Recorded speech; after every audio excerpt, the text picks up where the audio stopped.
নমস্কার বন্ধুরা, কিচেন বাহারে আপনাদের সবাইকে স্বাগত। আমার আজকের রেসিপি দুধ পুলি।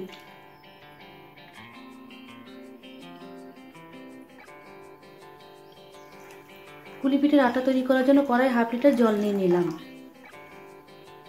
এবার এতে দিয়ে দিচ্ছি হাফ চামচ নুন।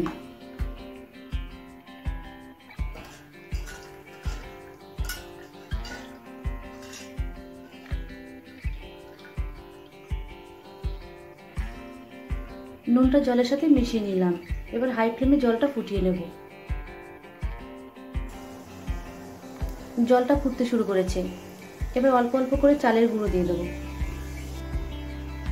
চালের গুঁড়োটা একবারে দিয়ে দেওয়া যাবে না, যেখান থেকে জল বেরিয়ে আসবে সেখানে সেখানে চালের গুঁড়োগুলো দিতে হবে।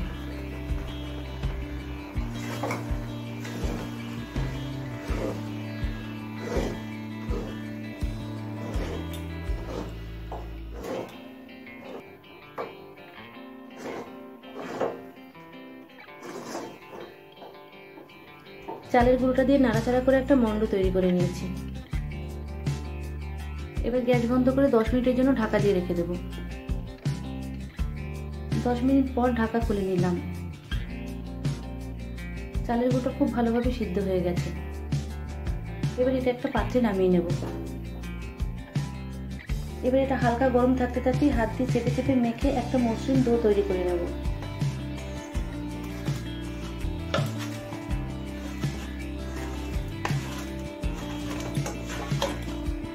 আটাটা মেখে নিয়েছি। রুটি লুচির জন্য যেভাবে ময়দা মাখে আমি সেভাবে করে মেখে নিয়েছি। এবার এটা দিয়ে ছোট ছোট লেচি কেটে নেব।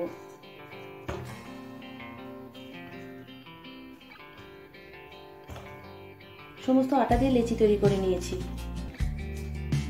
এবার এটা ঢাকা দিয়ে একটা সাইডে রেখে দেব। পুলি পিঠের পুর হিসেবে আমি এখানে ছানার ব্যবহার করছি। এই জন্য এখানে আমি 200 গ্রাম ছানা নিয়েছি। আর এই ছানাটা আমার বাড়িতে তৈরি করা নয়, বাজার থেকে কিনে এনেছি। এবার এর মধ্যে দিয়ে দিচ্ছি 2 টেবিল চামচ পরিমাণ চিনি গুঁড়ো। এবার এর মধ্যে দিচ্ছি খুব সামান্য পরিমাণে একটু কেশরী রং। এবার এই ছানাটাকে খুব ভালোভাবে হাত দিয়ে চেপে চেপে মেখে নেব।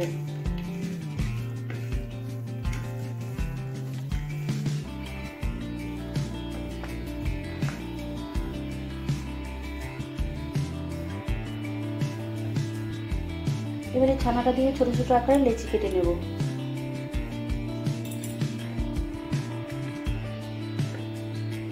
ছানা দিয়ে ছোট ছোট আকারে লেচি কেটে নিয়েছি। এবার এখান থেকে একটা করে লেচি নিয়ে পিঠের শেপ দিয়ে নেব। প্রথমে একটা বাটির শেপ দিয়ে নিলাম। এবার একটা ছানার বল এর মধ্যে দিয়ে দিচ্ছি।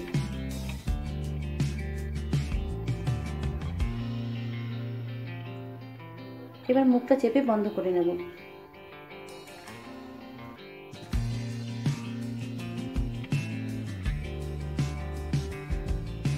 খুব ভালোভাবে চেপে চেপে বন্ধ করে নিলাম।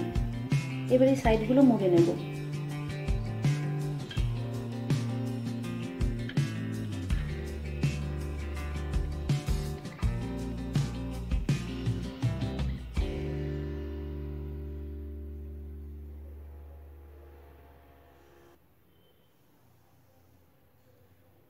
দেখুন, একটা পিঠে আমার তৈরি করা হয়ে গেছে। একই রকম ভাবে বাকি পিঠেগুলোও তৈরি করে নেব। পিঠের মুখগুলো কিন্তু খুব চেপে চেপে বন্ধ করতে হবে, নাহলে দুধে ফোটানোর সময় ভেতরের পুরটা বেরিয়ে আসবে।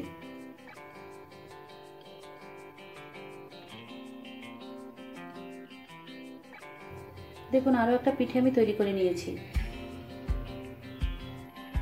সমস্ত পিঠেগুলো আমার তৈরি করা হয়ে গেছে।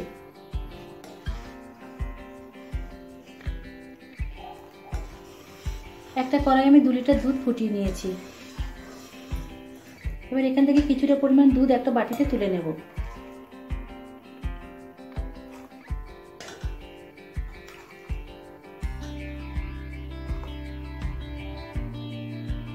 আমি 200 ml পরিমাণ দুধ তুলে নিলাম।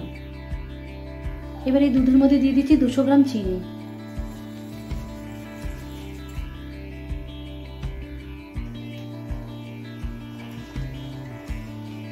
চিনিটা আপনারা আপনাদের স্বাদ অনুযায়ী দেবেন।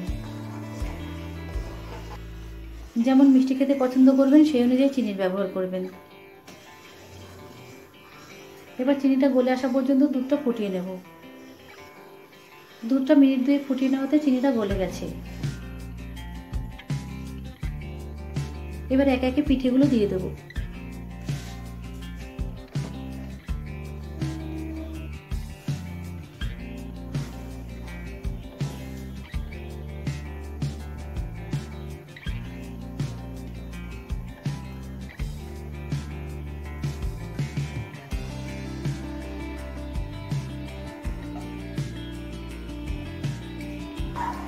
সমস্ত পিঠেগুলো দিয়ে দিয়েছি দুধের মধ্যে।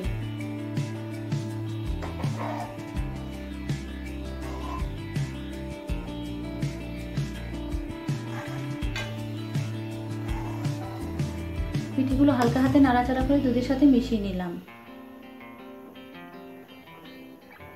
এবার হাই ফ্লেমে কিছুক্ষণ ফুটতে দেব। পিঠেটা যতক্ষণ ফুটছে ততক্ষণ যে দুধটা আমি আগে তুলে রেখেছিলাম এর মধ্যে দিয়ে দিচ্ছি 50 গ্রাম আমুল স্প্রে।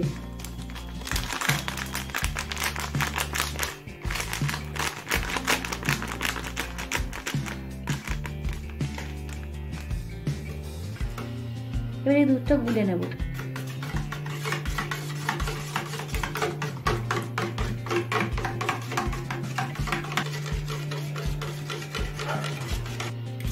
দুধটা ভালোভাবে গুলে নিয়েছি। পিঠেটাও মিনিট 5 হাই ফ্লেমে ফুটিয়ে নিয়েছি। এবার গুলে রাখা পাউডার দুধটা দিয়ে দেব।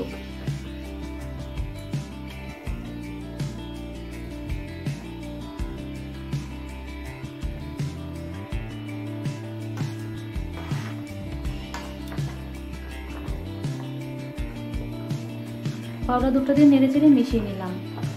আর এই নাড়াচাড়াটা কিন্তু খুব হালকা হাতে করতে হবে। খুব জোরে নাড়াচাড়া করলে পিঠেগুলো ভেঙে যেতে পারে। এবার হাই ফ্লেমে আরো কিছুক্ষণ ফুটিয়ে নেব।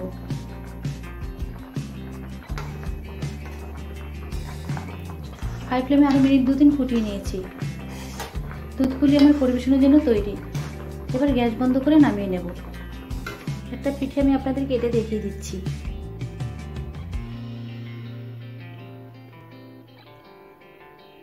দেখুন পিঠেটা কতটা সফট হয়েছে।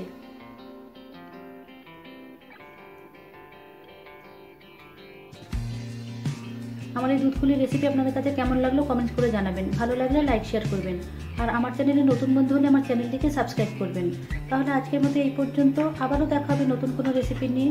সকলে ভালো থাকবেন, সুস্থ থাকবেন। ধন্যবাদ।